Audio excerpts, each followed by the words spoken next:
Hello, everyone. My name is Shay Kelly. I'm a second-year medical student here at Mercer, and today I have the pleasure of introducing Mrs. Patricia Prime, also known as Miss Pat, to her patients. Miss Pat's the owner of Primetime Baby Consulting and the executive director of It Takes a Village Maternal Health Expo, Inc. She's a registered nurse, certified postpartum doula, and an international board-certified lactation consultant, describing her work as the bridge between the hospital and home. She has a bachelor's in infant and child development, bachelor of nursing, and an MBA with a healthcare concentration. As a nurse home visitor and supervisor, Ms. Pat has over 20 years of experience working with expecting families and families with children in the home under the age of 3. She created the It Takes a Village Maternal Health Expo event. In this space, she brings together agencies from within the community caring for the maternal population with the goal of raising awareness of the maternal health crisis we face in our state and our community. She's a member of the Fort Valley Alumni Chapter of Delta Sigma Theta Sorority, and she has also been selected to serve on the Georgia Maternal Mortality Review Committee with the Georgia Department of Public Health and serves on the board for the Georgia Breastfeeding Coalition. Ms. Pat resides in Byron, Georgia, and is married to her husband, Edwin. They have 3 adult daughters, Autrila, Samantha, and Edwin A. So please join me in welcoming Ms. Pat.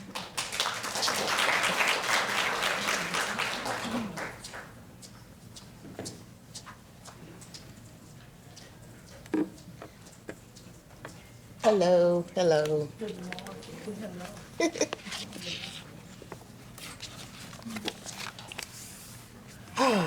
Okay. This morning, when the first presenter presented, and during his presentation, I was getting so full, and I couldn't understand, like, why is this affecting me so much? Because I think sometimes in these spaces, we just start talking about the numbers. We just kind of throw the stats out there, but we don't really understand that there are people behind that, those statistics. And so it hit home this morning for me. So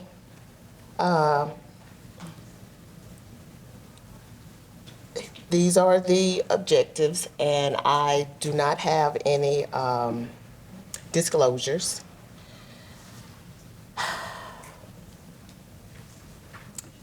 This is my why.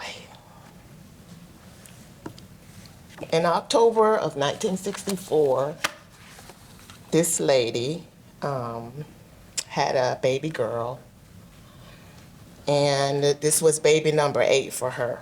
And the story goes that about 21 days after she delivered baby number 8, she was on the telephone talking to her sister, complaining of a headache. And by the time her sister got there, she was dead. This lady is my mom, and I was baby number 8. I was raised by her sister, not the sister that was on the phone, but another sister that lived in another state. That's how I got to Georgia. I wasn't born here. We lived in Florida. But I was brought to Georgia by her sister.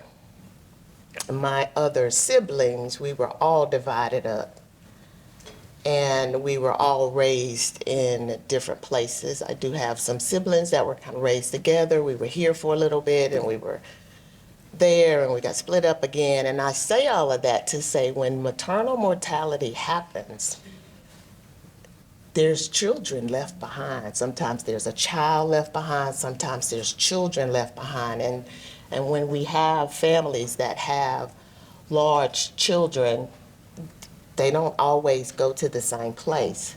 And so we have to think about those babies that are left behind, and how will they be raised, and who will step up and raise these children. So when we're caring for the maternal population, it is so important that we want to keep that mom safe. We want to keep that mom alive so she can raise her own children, and not we not be left behind so that other people have to figure out what we're going to do with these children that have been left behind. So my first question is, what is postpartum? Because I think in the community, there is a misunderstanding about what postpartum is.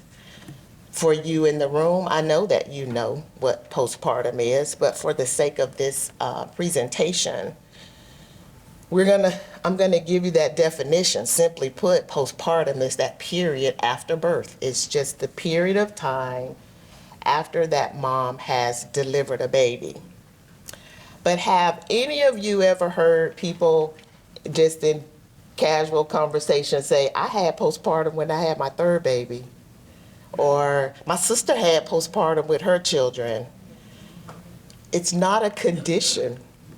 It's not an illness. It's just a period of time after someone has delivered their baby. So when I offer services of a postpartum doula, people say, I don't have postpartum. My sister had it, but I don't have postpartum, so why would I need any help, or why would I need a postpartum doula? So why is it important? Well, actually, those questions have already been answered in this symposium today. Some of the stats that I have, they've already been discussed. Some of the reasons why, they've already been discussed. So I won't get into those because we know why it's important to take care of moms in the postpartum period, because they're dying.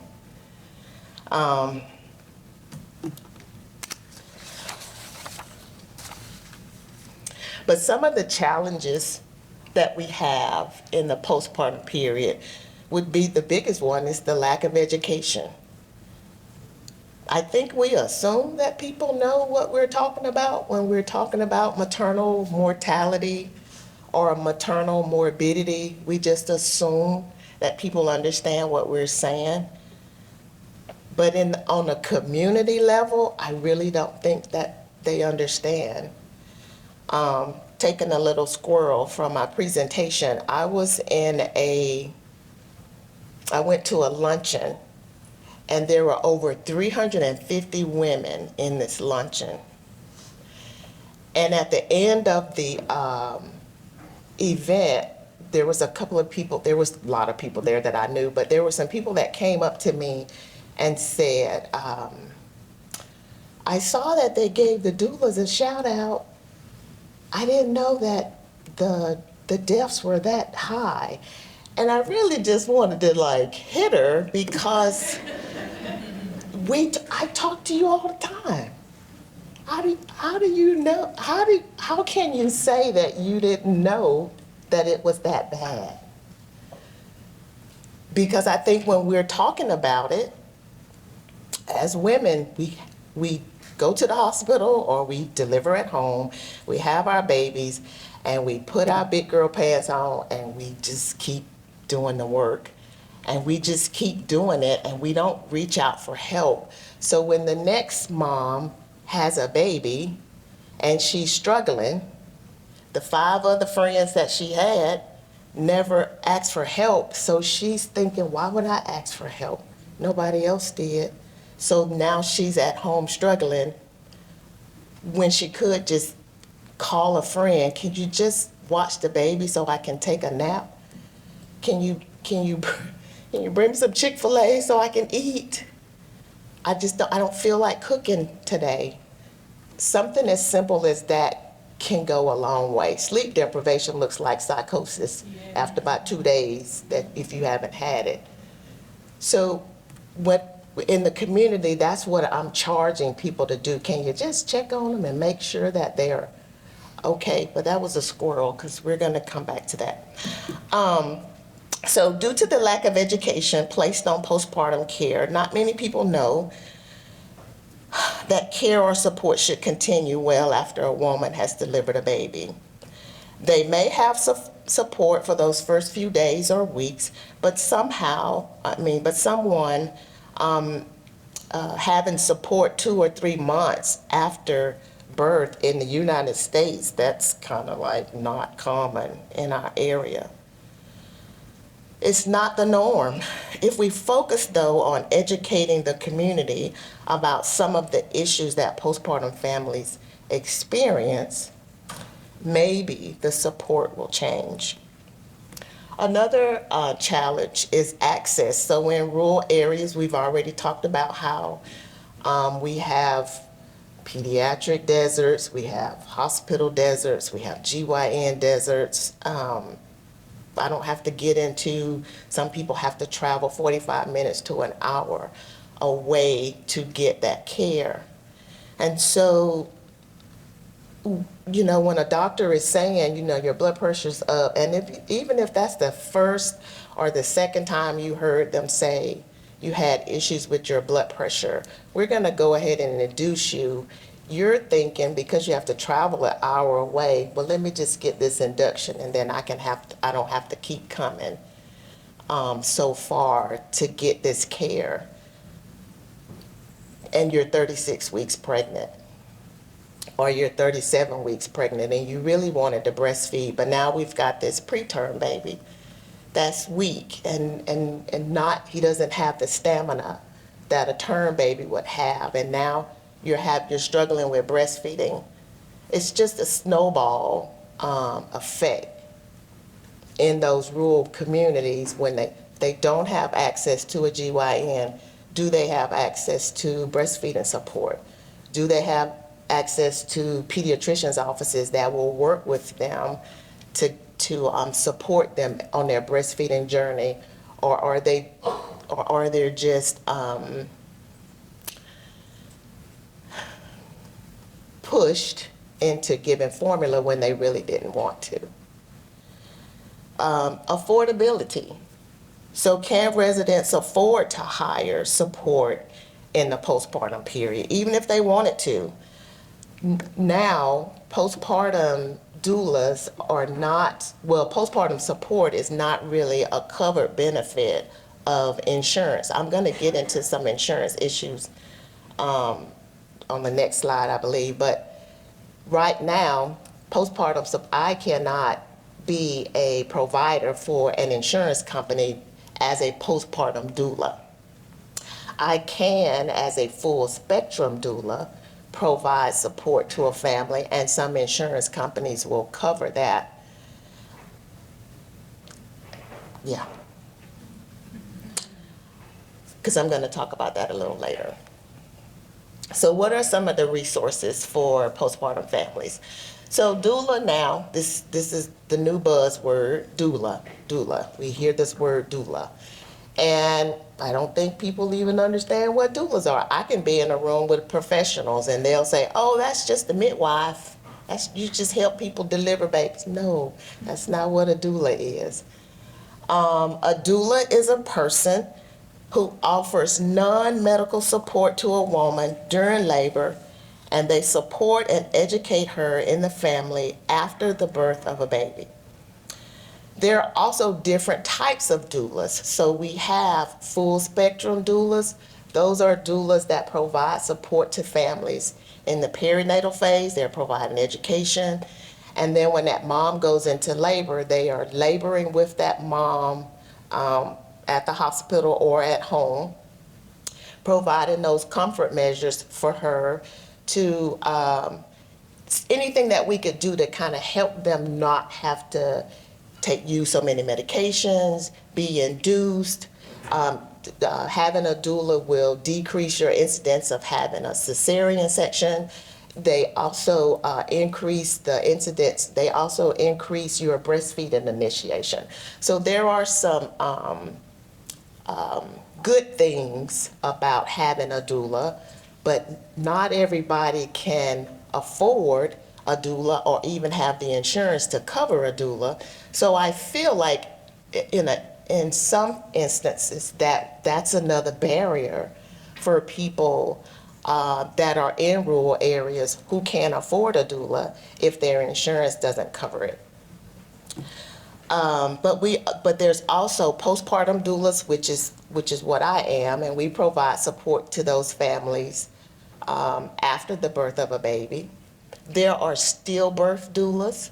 So these doulas provide support to families when there is a known demise, fetal demise. Those babies are not birthed the way that an alive term baby will be birthed. And so these stillbirth doulas can assist those families in those instances. And then there are grief doulas. So there is not just a doula, but there are all types of doulas that that kind of fill this space. So when we say the word doula, we need to be specific about which doula we're looking for.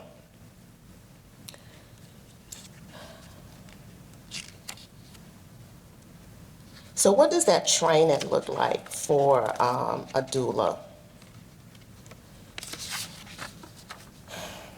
So depending upon the organization that you're gonna certify through, training can be anywhere from 2.5 days to a week in terms of the classroom setting.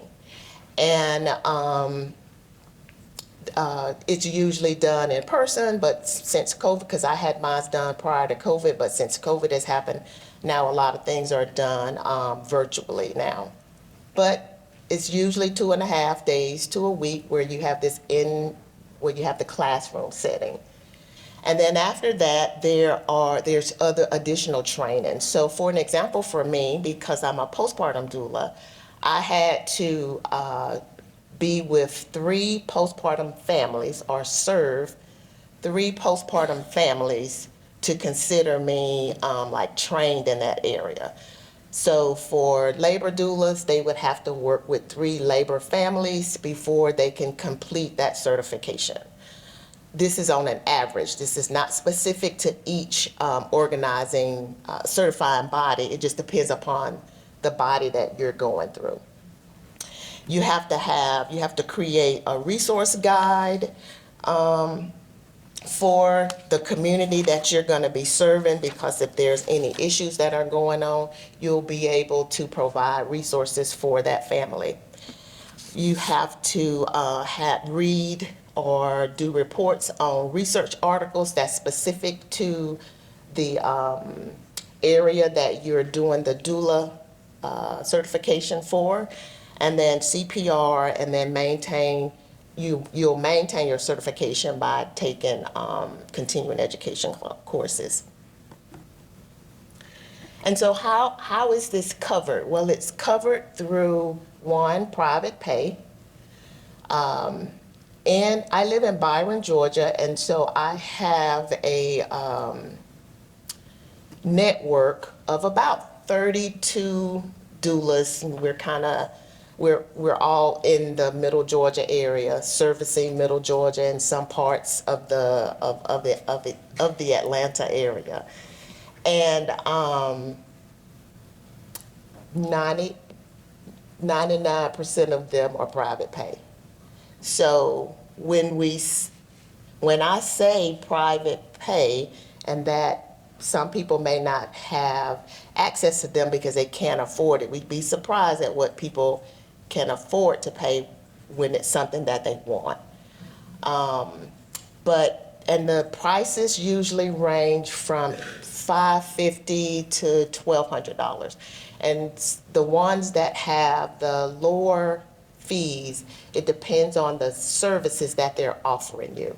So it may be one prenatal class, and then I'm going to be I want you to call me at a certain point when you are in labor, and then you'll have 2 postpartum follow-up appointments or 1 follow-up appointment after you deliver your baby. So it depends upon the package that you pick from that doula that you've chosen.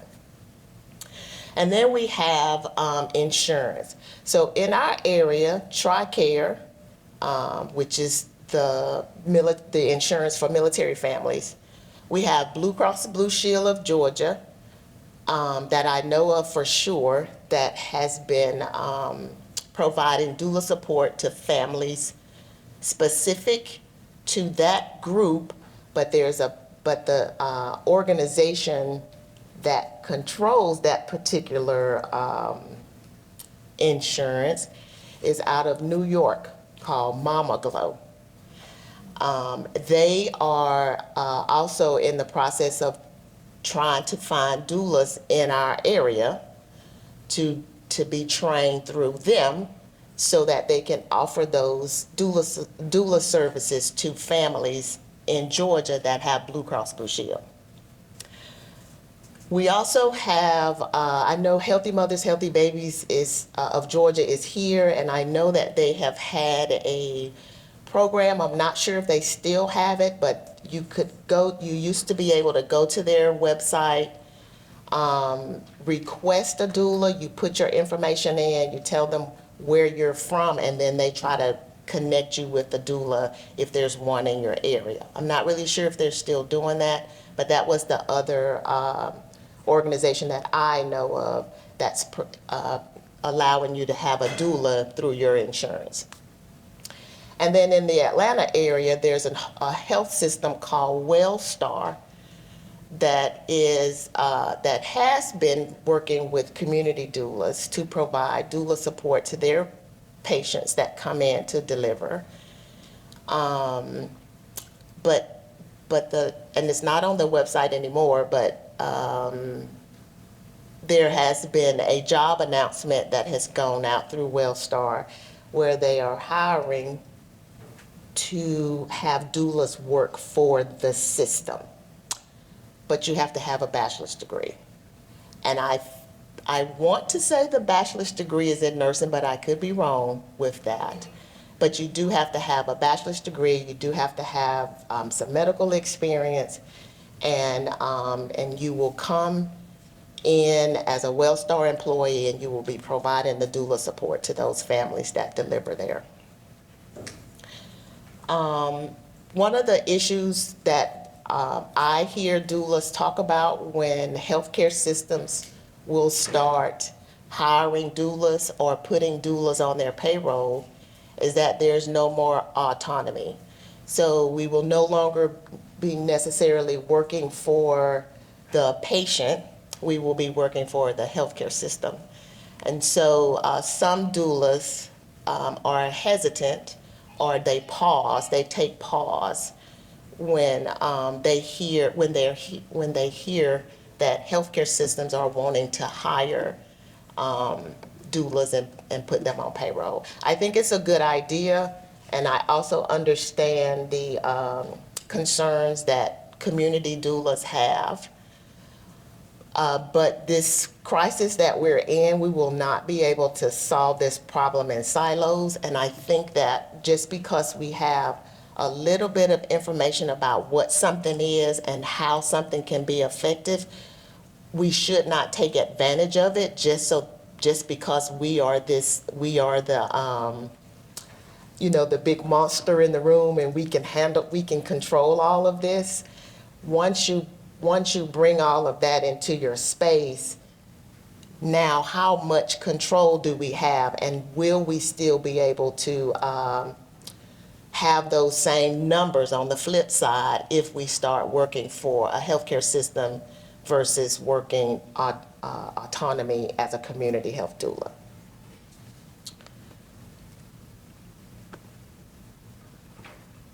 All right, so right now in Georgia, these are the home visiting programs that I am aware of. We have Nurse Family Partnership, New Parent Support, Healthy Families, Parents as Teachers, Healthy Starts, and I put a Mother's Nest up here. Mother's Nest is not a nationally known home visiting program. Mother's Nest is a program ran by a local individual. Her name is Sabrina Friday, and her love or her passion is teenagers. And because of some things that happened in her own life, she now has this beautiful organization where she educates them. She's also have become a doula, and so she provides doula support to them when they go into the hospital to deliver, and she's also providing home visits to them. But the reason I brought these home visiting programs up is these organizations, they have what we want. They have all of the expecting families, and they stay with these families. Some of these programs stay with these families for as long as 5 years.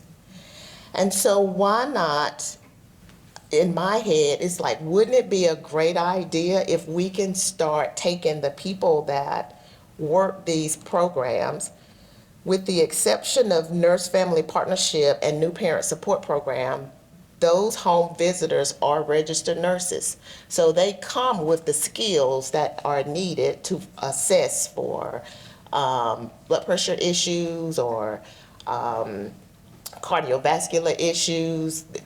We have, as nurses, we have those skills, we have that skill set. So some things we can be doing a home visit and looking at a mom and be like, so what's wrong with you? You know, because we have that connection. We've been with them for a long time. Some of these families would have had, this would be baby number 3, and we're still in the home with them because we've been with them with all of their pregnancies. And so the healthy families, the parents as teachers, and the healthy stars, why not start providing some type of skills training or some type of workshops or education for the workers that are going into the home, providing support, so that now that they're in the home, they may be able to pick up on, she just wasn't acting right today. I don't know what it is, but I heard in that training something about the headache. You know, if we start giving them some tools, maybe they can also help detour accidents from happening in these homes because they're already there. So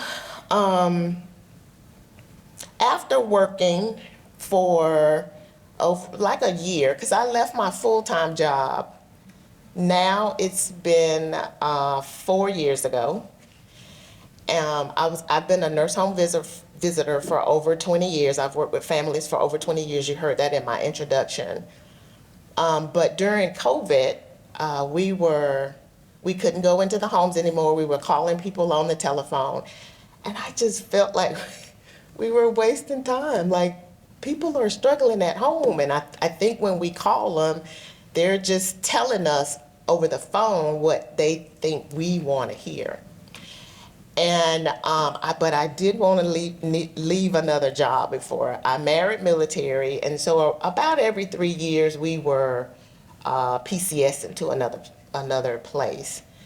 And so I think I just got into the routine of every 3 years I just get a new job because we were leaving somewhere every 3 years. But I was determined to not leave another job again. I just didn't want to leave another job again. And, but I just couldn't keep sitting in that office. I just felt like we were wasting our time. And so either the day that I put my notice in or the last day that I was scheduled to work, a military spouse committed suicide 9 days postpartum. And in that instant, I knew I had made the right decision. So the first year, because I've been doing this work for 20 years. I mean, just go get the patients. I couldn't get anybody to hire me. I couldn't convince anybody to let me babysit. It was just hard. I was selling cakes. I was selling Pampered Chef. I was doing all the things just to kind of keep some money going in. But I really wasn't walking in what I thought that I left my job for. So after that first year of being on my own, I decided to, along with some friends and community members and my church friends, I put together an event called the Maternal, it'd be called the It Takes a Village Maternal Health Expo. And so in this expo, what we do is just everybody that's in the space, all the vendors that are in the space, only provide support to maternal population. Social workers, I have a really good friend, Catherine Sylvester. She's a physical therapist. She has a business called Operation Mist. I had the hospitals in there, people who taught CPR, just anybody in the space that could provide support to the maternal families and the community. That's all that was in there. And so we would invite the community in, and the goal was to teach the community how they can keep maternal families safe, what they can do to help keep maternal families safe. And so far, I've had 3 events. I've had my 3rd one this year. I just do one a year. And on an average, it's been about over 100 people that would show up. And then every year it gets larger and larger. This year was a smaller because we decided to go into another community. I didn't have as many participants this year, but people who had been to previous ones wanted to know where we were and wanted to know why. I thought it was going to be in Perry, but we moved it because everybody can't come to Perry. So now I'm starting to go out into the community where people are. So I have a little, and it's really it is so short, so don't blink. I want to show you this video.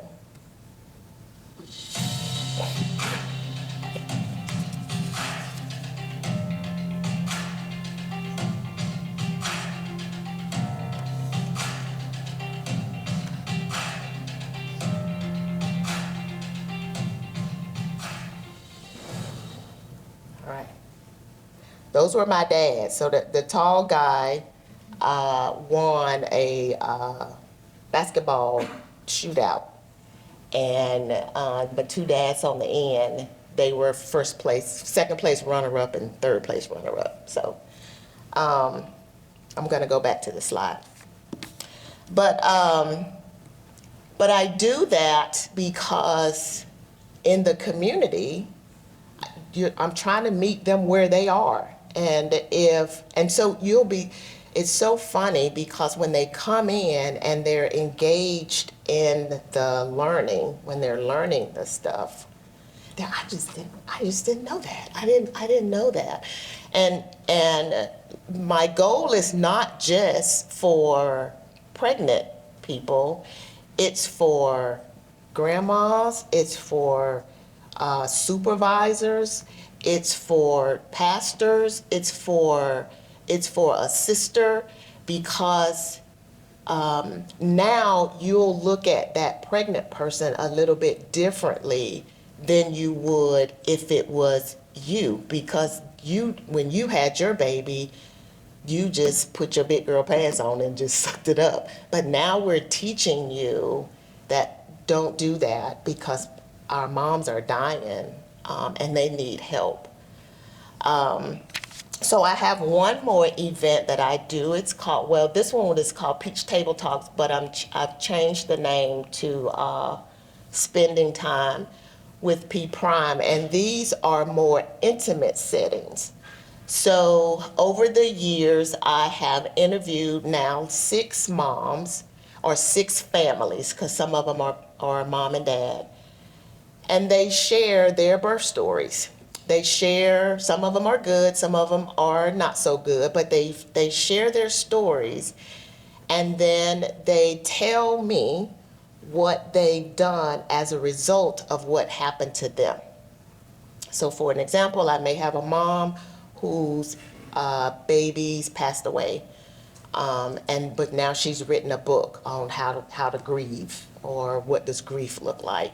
So during the Peach Table Talk or the Spending Time with P Prime, what we do is we watch one of those stories. I usually have that family in the space, and now we have dialogue or conversations about what happened to them and how what happened to them, we can stop that from happening with someone else. So I'm gonna see if I can, hold on. Get to the next one.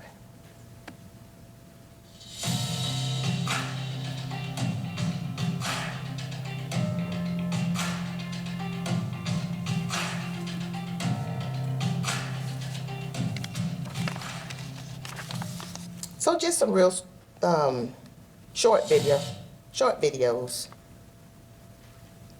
Yeah, some little short videos on some various things that I've done in the community. Now for me, I did want to share, so a few of the things that I have on my table when I'm vending is, and you all may have already seen these, are magnets that they're just quick picture magnets. You can put it on your refrigerator. They're just little reminders of what that family, the mom that's expecting, what we need to look out for. And so if you all would just pass it around, you don't have to take it. I just wanted to share some of the things that I share at my table. But one of them is that A1 magnet that has post-birth. And so the POST has, meanings. These are when we're going to call 911. If there's pain in the chest, if there's obstruction with breathing, you have a seizure or a temperature, these are 911 phone calls we need to be seen immediately. And then with the birth, it's bleeding, soaking through a pad in an hour, redness or swollen leg or pain in your leg. The incision is not healing. You have a redness in your leg, or it's hot to touch. Temperature, a headache that won't go away. These are things that you just need to call your OB provider and you need to be seen or evaluated. The other one is the Hear Her. That's from the CDC, and it's pretty much like the one that's post-birth, but the one about the Hear Her is there's pictures, and it's for families that are expecting or have delivered a baby in the last year. And so these are just quick reminders that somebody can just put on their refrigerator, or they could just give it to a neighbor if their neighbor just had a baby, just to have something to reference. And then my last one is just something that I created called Aim for 40. And it's about, keeping that baby in for as long as we can. We want to get as close to 40 weeks as we can. If you are having thoughts of harming yourself or harming your baby, it's time to get help. Let us in, let us come in, let someone in to help you. It's just, again, some little quick reminders of what we can do or have for that mom to show her that these are some things that we can do for you to help keep you safe. And then that last one, I wasn't quite ready for that one to go out, but I am hosting a movie. I am hosting a movie on Sunday.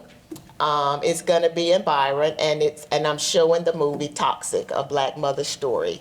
If any of you are in the area, you're welcome to come. I do encourage you to register though, because the space is limited, and the event is free. I never charge anything for any events that I do, but the movie is free, and I just need you to register. We will be serving food, but we will watch the movie, and we're going to have conversations around taking care of our moms. So I just wanted to share a couple of cases. Well, I'm just going to share one case with you because my time is closing up. But I just wanted to share this one case with you because sometimes in this work, I don't have any partners. I work alone, so sometimes this is not a nice place to be all the time. It gets lonely, and sometimes you think that the work that you're doing, maybe you need to go get a job and get some benefits. But every now and then I'll get a phone call, or I'll get a reminder that I'm doing the work that I'm supposed to be doing. But late one night, my phone was next to me. It was 10 o'clock my time, but 9 o'clock or 8 o'clock time where she was texting me from. And when I looked at it was nothing but God, because I just looked at my phone and the light came on, and I picked it up, and it said, can I please talk to you? I have nowhere else to turn, and I'm having some postpartum issues.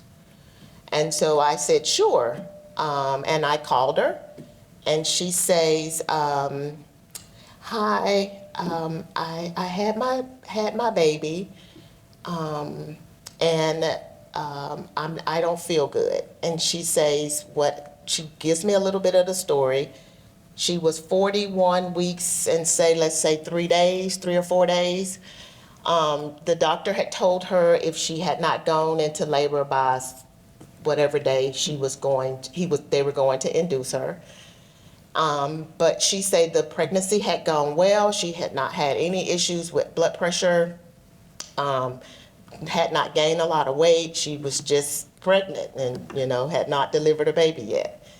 And so the night before the day she was supposed to go be induced, she started having contractions.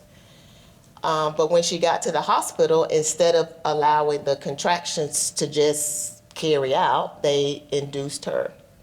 So when you're getting induced, you have to get a lot of fluid, and you get this fluid and you get your Pitocin, and then they're just giving the fluid and all the things. So during that process, her blood pressure began to rise, and long story short, she was able to deliver a baby. It was a big boy, 9 pounds and some change. But in that process, her blood pressure got so high that now she's not just on the Pitocin for the induction, but now she's on blood pressure medicine to try to get this blood pressure down. Now we got to get this baby out because all of the things are happening. She was experiencing chest pressure during labor. Well, they got the baby out. For 2 days, I think they were trying to get that blood pressure down. She still had that chest pressure for those 2 days, but then by day 3, the chest pressure was gone. She was taken well to the PO medicine that they sent her home with, and so they sent her on home. Well, now this is day 4, which is the next day. She's still monitoring her blood pressure, and her blood pressure now has crept back up.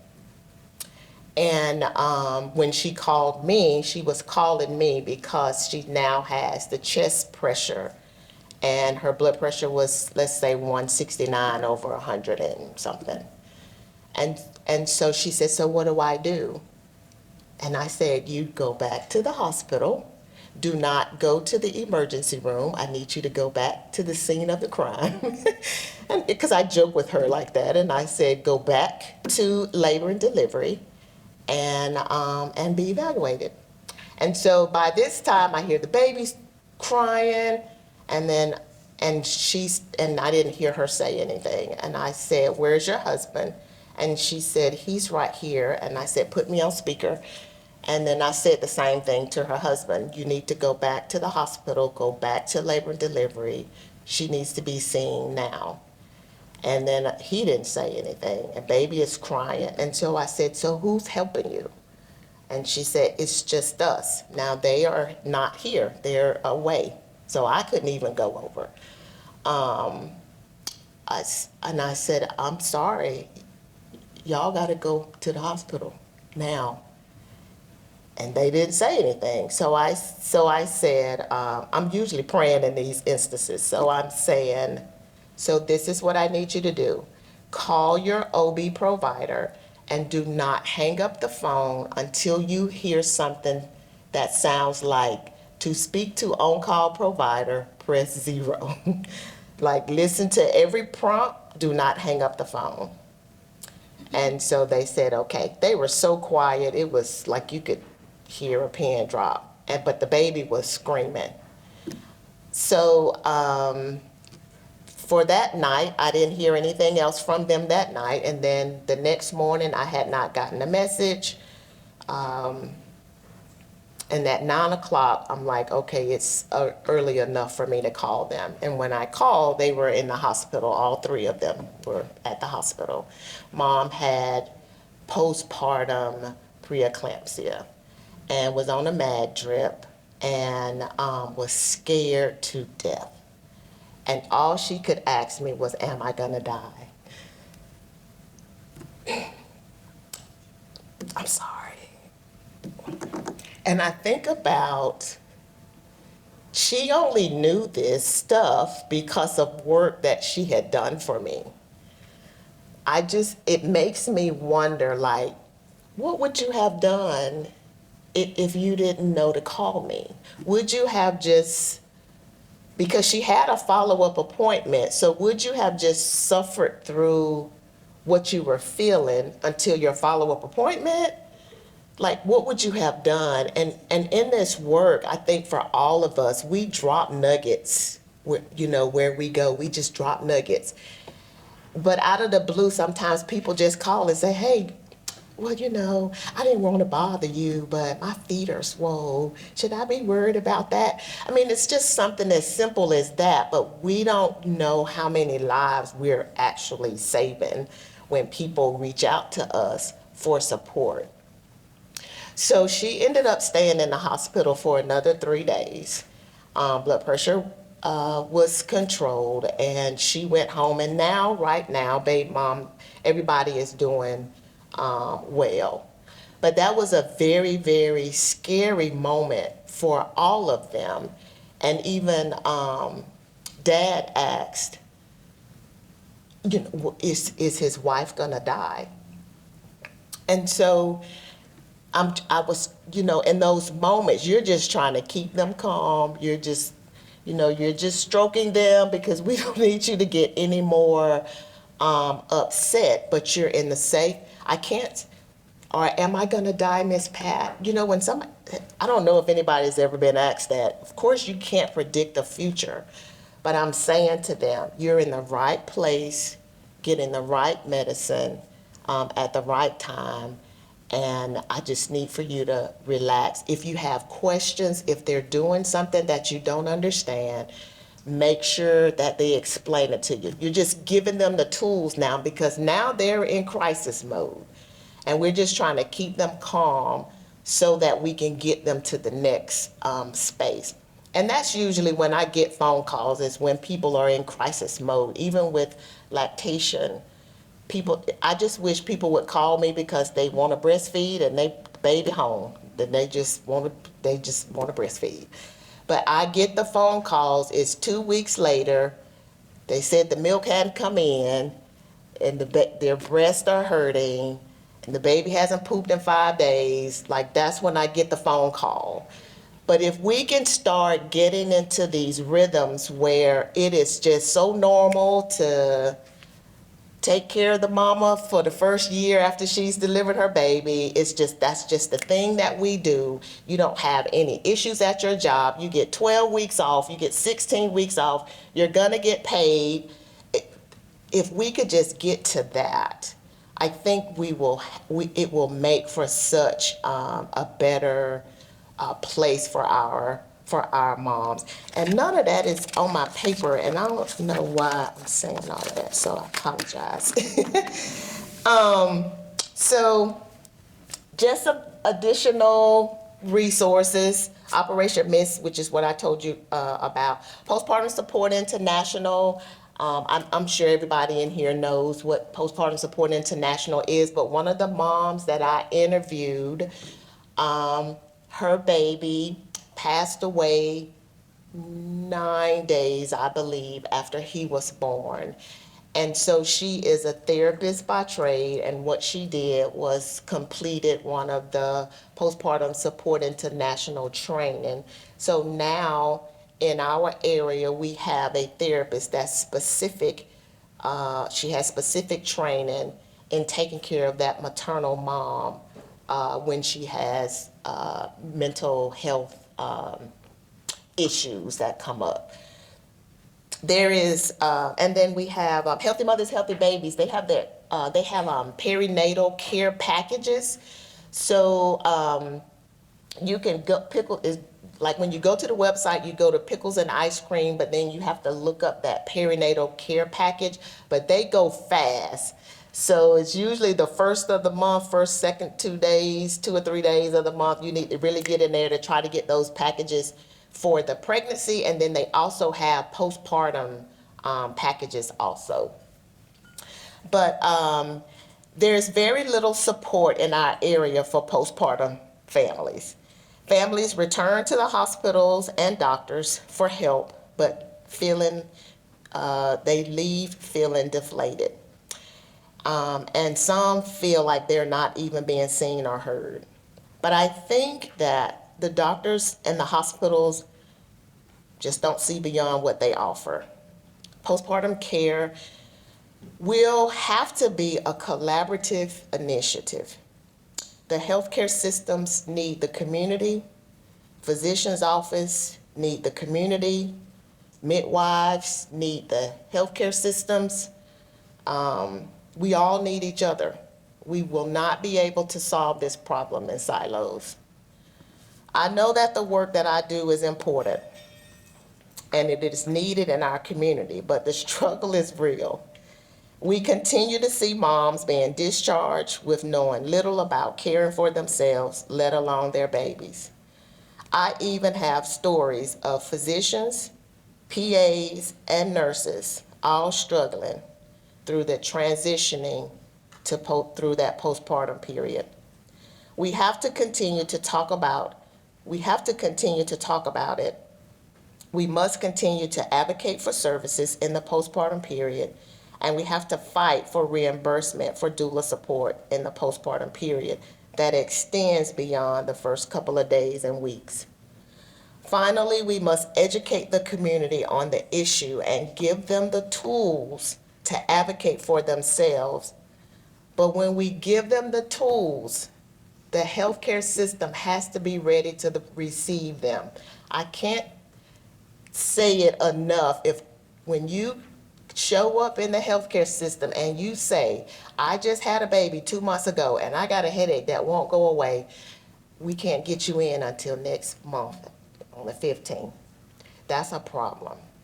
And so not only do we need training, but the healthcare systems need, the emergency rooms need training. The emergency rooms clerk needs training. The doctor's offices, the gatekeepers, the people that are right at that front desk, they need training. So when people come into that space and say, I had a baby, 3 months ago and blah, blah, blah, at least give them some type of,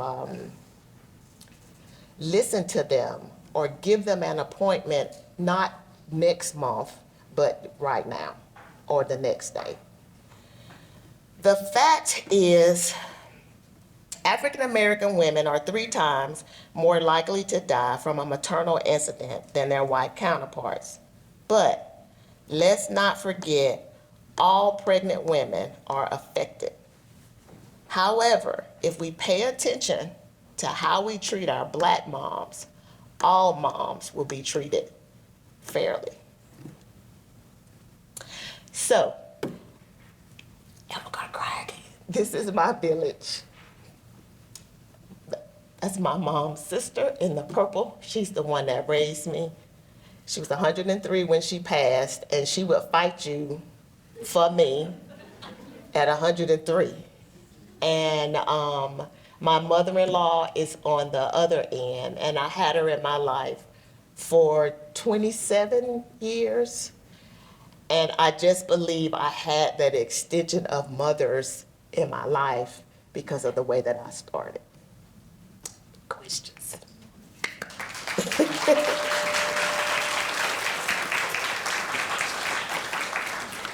Are there any questions? I really can answer them. I've just been full since I got here today.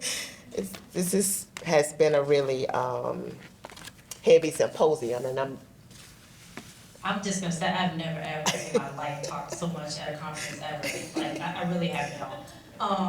I just wanna just say, keep doing the work, keep going. I know what it's like being a community-based health worker, as a Black health worker, as a, community health worker, and sometimes the roadblocks you can face. But when you get those nuggets of confirmation, and when you know you're operating in the work that you're supposed to do, birth work is ancestral work, especially for us. So if you have that calling in your heart, keep going. Because you know that if you don't reach everybody, you're gonna reach somebody, and you're gonna make a difference. Keep going. The second part I wanted to tell everybody is another resource for doula care. If a mom is unable to afford doula services, there is an organization called Sister Song, and they have the Birth Justice Care Fund. And what moms need to do is just go to the Sister Song website, sistersong.net, and search for Birth Justice Care Fund, and there's an application process. It gets reviewed by the staff there, and then they'll match them with a doula, or actually it's not just doula services, it's for doula, placenta encapsulation, lactation support, if she wants to get like mental health services, it's all spectrums of birth work. And then they will pay for the services for that mom. So that's another resource, sistersong.net. And yeah, keep going. Thank you.